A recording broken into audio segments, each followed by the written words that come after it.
जय माता दी, जय मां ललितांबिका। कैसे हैं आप सभी? मैं उम्मीद करता हूं आप सभी स्वस्थ होंगे और आनंदित होंगे। भगवती जगदम्बा की कृपा आप और आपके संपूर्ण परिवार पर निरंतर बरस रही होगी।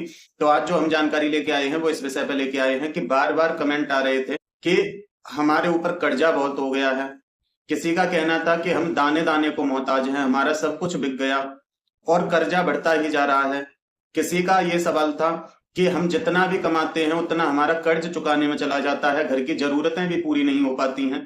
तो आज मैं आपको एक ऐसी साधना देने जा रहा हूं जो व्यक्ति सच्चे मन और सच्चे भाव से करेगा उसको अपने जीवन में बदलाव देखने को जरूर मिलेगा। उसके ऊपर भगवती महालक्ष्मी और भैरव जी की कृपा अवश्य होगी। तो इसलिए वीडियो को ध्यान से देखना और एक एक चीज को ध्यान से समझना, जिससे कि आपसे कोई भूल ना हो और आप इस साधना को पूर्ण रूप से कर पाएं। क्या सावधानी रखनी है, क्या नियम है, क्या जाप है और कैसे इस साधना को पूर्ण करना है, तो आज की वीडियो में यह संपूर्ण जानकारी है। अगर जानकारी पसंद आए तो वीडियो को एक लाइक अवश्य कर देना, कमेंट में जय माता दी लिखना। चैनल पर आप पहली बार आए हैं तो चैनल को सब्सक्राइब कर लेना, क्योंकि मैं इसी प्रकार की रोचक और ज्ञानवर्धक जानकारी लेके आता रहता हूं। तो आइए वीडियो को शुरू करते हैं। देखिए, बहुत से लोग नाना प्रकार के उपाय करते हैं, जाप भी करते हैं, साधनाएं भी करते हैं, लेकिन होता क्या है कि कुछ लोगों की साधना तो सफल हो जाती है लेकिन कुछ लोगों की साधना सफल नहीं होती है। क्यों? क्योंकि कारण बहुत सारे हो सकते हैं।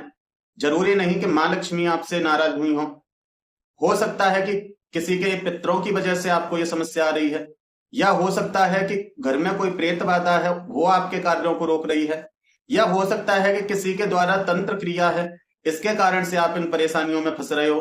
तो बहुत सारे कारण हो सकते हैं। किसी की कुलदेवी भी रुष्ट हो सकती हैं, या किसी की कुंडली की ग्रह दशा खराब हो सकती है जिस कारण से आपके जीवन में आर्थिक तंगी आती है। तो कारण बहुत सारे हो सकते हैं। तो कुछ लोगों को तो लाभ हो जाता है लेकिन कुछ लोगों को लाभ नहीं होता है। लेकिन आज जो मैं साधना देने जा रहा हूं ये लक्ष्मी और भैरव की साधना है। मां लक्ष्मी आपके भंडारे भरती हैं, आपका पालन करती हैं, संपूर्ण सृष्टि का पालन करती हैं, और भैरव जी रक्षक हैं। यदि किसी भी प्रकार की कोई भी इन परेशानियों में से आपको परेशानी है तो वहां भैरव जी आपको रक्षा प्रदान करते हैं, आपकी रक्षा करते हैं, आपके धन की रक्षा करते हैं, आपके व्यवसाय की रक्षा करते हैं। और मां लक्ष्मी की कृपा से आपको जो कर्ज समस्याएं हैं, आर्थिक समस्या चल रही हैं, उनमें आपको लाभ होता है। तो यह साधना करनी कैसे है वो ध्यान से समझिए। देखिए, यह साधना आप किसी भी शुक्ल पक्ष के शुक्रवार या रविवार से प्रारंभ कर सकते हैं। यह श्रावण का महीना चल रहा है, इसमें भी आप कर सकते हैं तो आपको बहुत लाभ होगा। लेकिन जो लोग मेरी वीडियो बाद में देखेंगे श्रावण निकलने के बाद, तो वो किसी भी शुक्ल पक्ष के शुक्रवार या रविवार से साधना को प्रारंभ कर सकते हैं। आपको इस साधना में सामग्री क्या क्या चाहिए तो ध्यान से सुनिए और आप लिख सकते हैं। 7 पीली कौड़ियां, 1 लाल कपड़ा, और आपको एक श्री यंत्र चाहिए। श्री यंत्र आप तांबे का ले सकते हैं या स्फाटिक का ले सकते हैं। यदि श्री यंत्र आपको सही नहीं मिलता है तो आप मां लक्ष्मी की तस्वीर ले लीजिए और एक तस्वीर बटुक भैरव भगवान की लीजिए जिसमें भैरव जी का बाल रूप है।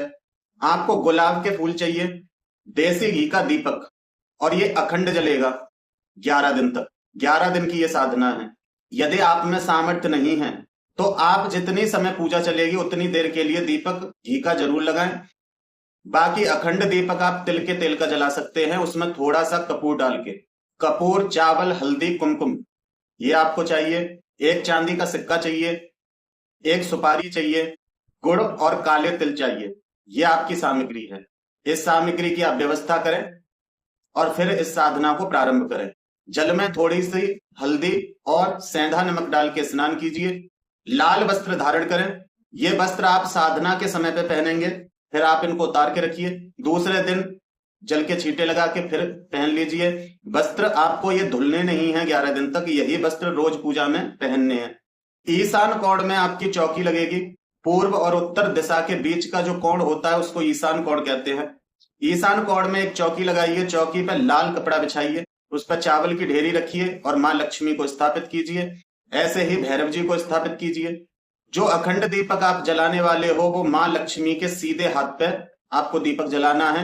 और दीपक के लिए भी नीचे कोई पात्र लीजिए, पात्र में चावल भरिए, चावल के ऊपर आपको दीपक स्थापित करना है।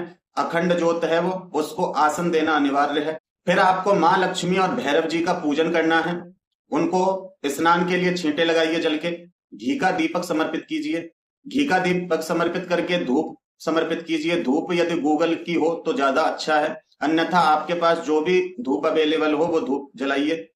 धूप बत्ती जलाने के बाद आप उनको पुष्प चढ़ाइए। पुष्प चढ़ाने के बाद आप माँ लक्ष्मी और भैरव जी के लिए एक कटोरी में काले तिल और गुड़ का भोग लगाएं। और आपके पास जो कौड़ियां हैं, सिक्का है, सुपारी है, वो माँ लक्ष्मी के चरणों में अर्पित कर दें। ये पूजा करने के बाद फिर आप हाथ में जल लीजिए, पुष्प लीजिए और कुछ दक्षिणा लीजिए। और फिर आपको संकल्प करना है, आपको बोलना है श्री विष्णु श्री विष्णु श्री विष्णु।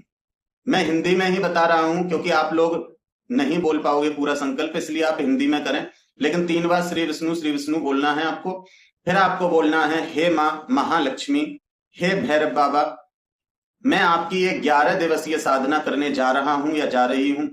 मेरे समस्त दरिद्रता को नष्ट कीजिए, चाहे वो दरिद्रता किसी भी कारण से हो, चाहे पितरों के कारण से हो, कुलदेवी के कारण से हो, चाहे ग्रह नक्षत्रों के कारण से हो, या तंत्र के कारण से हो, या दोष दृष्टि के कारण से हो, टोने टोटके के कारण हो, या मेरे ही कोई कर्म बिगड़े हो जिनके कारण मुझे ये समस्या आई हो।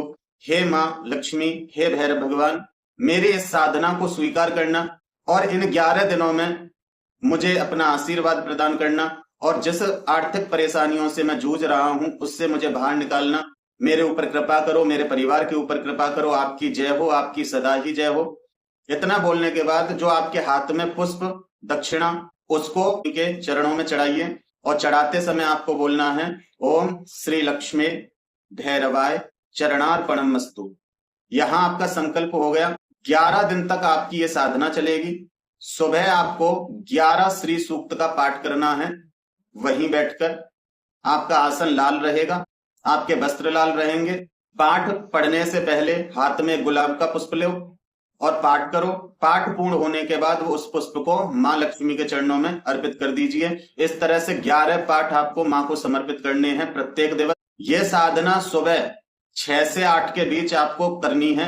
ये सुबह का नियम है आपका, और एक ही समय होना चाहिए, समय आप बदल नहीं सकते। 6 से 8 के बीच। शाम को आपको क्या करना है, शाम को आप दीपक जलाइए, घी का धूप बत्ती जलाइए, माँ को और भैरव जी को भोग लगाइए। यदि आप कर सकते हैं तो शाम के समय थोड़ी सी खीर जरूर बना लिया करें, जिससे कि माँ लक्ष्मी बहुत प्रसन्न होती हैं। और खीर का उन्हें भोग लगाएं और भैरव जी को गुड़ और काले तिल का भोग लगाएं। फिर आपको वो सिक्का, कौड़ियां और जो सुपारी है वो अपने हाथ में इस प्रकार लेनी है, और आपको ये मंत्र पढ़ना है, ओम ह्रीम श्रीम क्लीम कौड़िये महालक्ष्मी भैरवाय नमः। इस प्रकार आपको मंत्र बोलना है हाथ में लेके, और मंत्र बोलने के बाद माँ लक्ष्मी के चरणों में फिर समर्पित कर देना है। ऐसे ही फिर उनको उठाइए, फिर मंत्र बोलिए, फिर उनको समर्पित कर दीजिए। 108 बार आपको ये क्रिया करनी है। 108 बार ये क्रिया करने के बाद आपको कमल गट्टे की माला पर 11 माला जाप करनी है इस मंत्र की, ओम ह्रीम श्रीम क्लीम महालक्ष्मी भैरवाय नमः स्वाहा। इस मंत्र की आपको 11 माला करनी है। और 11 माला करने के बाद एक पुष्प लीजिए और माँ लक्ष्मी और भैरव जी को अपने जाप को समर्पित कर दीजिए कि हे माँ, हे भैरव भगवान, मेरा प्रत्येक जाप आपके श्री चरणों में समर्पित है, इसे स्वीकार करें, इसके फल स्वरूप मेरी दरिद्रता का नाश करो। इस प्रकार ये आपको करना है। फिर आपको आरती करनी है। आरती में कपूर जलाएं, उस कपूर से दोनों को आरती दिखाएं, अपने पूरे घर में उस आरती को घुमाएं, परिवार के सभी सदस्य आरती लें। यह प्रयोग आपको 11 दिन तक करना है। सुबह श्री सूक्त का पाठ और पूजन आरती, और शाम को पूजन जाप और आरती। इस प्रकार आपको करना है। संकल्प आपको पहले दिन ही लेना है, और आरती के बाद ये प्रार्थना जरूर करें कि हे महालक्ष्मी, हे भैरव भगवान, मेरी दरिद्रता को दूर करो, मेरे दुर्भाग्य को दूर करो, और हे भैरव भगवान, मेरे धन की रक्षा करो। यह प्रक्रिया आपकी 11 दिन तक रहेगी। 11वें दिन आप जब जाप से निवृत्त हो जाएं, तो जाप से निवृत्त होने के बाद आपको एक छोटा सा हवन करना है। आम की लकड़ी आप प्रयोग करें, पंचदेवों की आहुतियां दें और दिग्पाल लोकपालों की आहुतियां दें। यदि आपको नहीं पता तो केवल आप एक आहुति इस प्रकार दे दें, ओम लोकपालेभ्यो स्वाहा, ओम दिग्पालेभ्यो स्वाहा। इस प्रकार आप आहुति दे दो।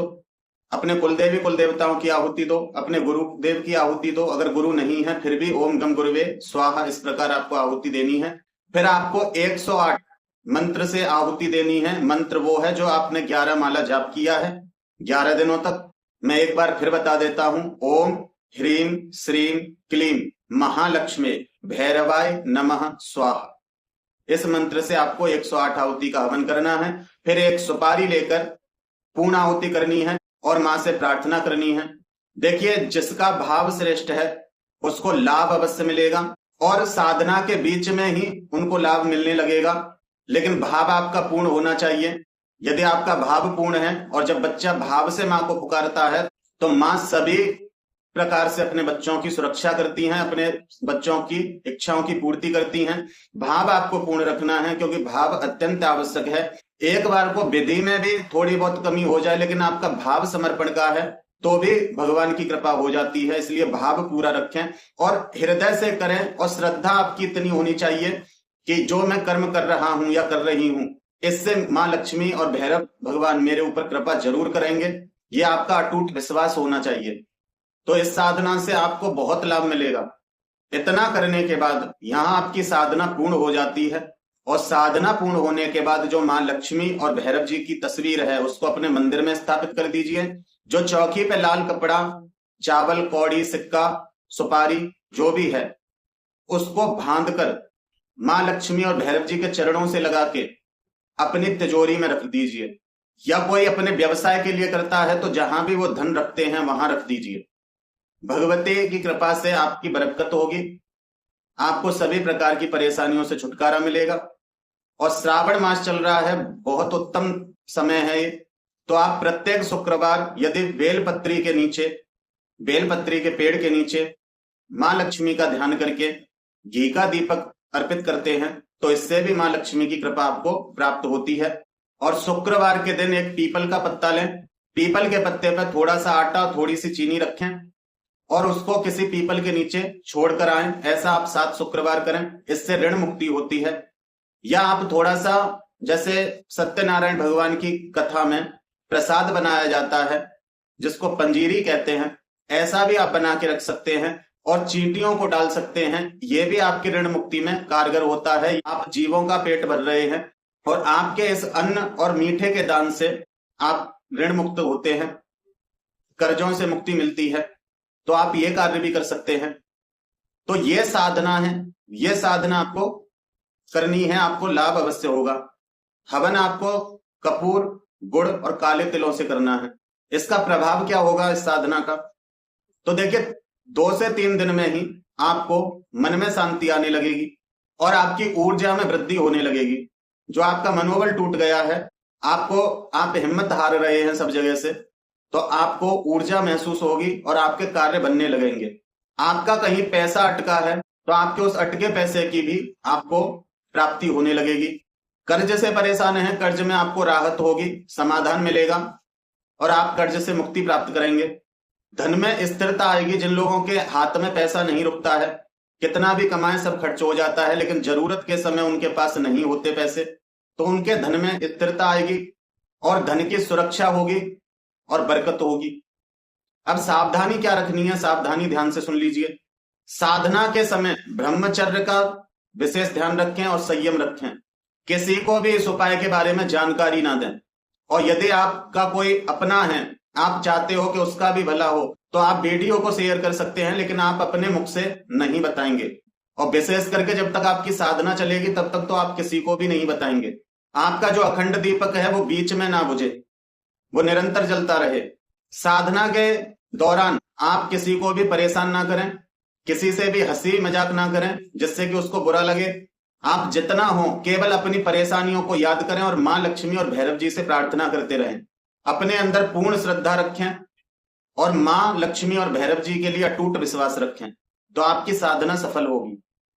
तो ये जानकारी है, आप इस साधना को कीजिए। मां की कृपा से और भैरव जी की कृपा से आपको इन समस्याओं से छुटकारा मिलेगा। तो मैं उम्मीद करता हूं कि मेरे द्वारा दी हुई जानकारी आपको समझ में आई होगी और पसंद आई होगी। जानकारी पसंद आई है तो वीडियो को एक लाइक अवश्य कर दें, कमेंट में जय माता दी लिखें। चैनल पर आप पहली बार आए हैं तो चैनल को सब्सक्राइब कर लें, क्योंकि मैं इसी प्रकार की रोचक और ज्ञानवर्धक जानकारी लेके आता रहता हूं। फिर मिलते हैं एक अगली वीडियो में एक नई जानकारी के साथ। तब तक अपना और अपने परिवार का ध्यान रखें, भगवान की भक्ति करें, निरंतर भक्ति पथ पर आगे बढ़ते रहें। जय माता दी, जय मां ललिताम्बिका।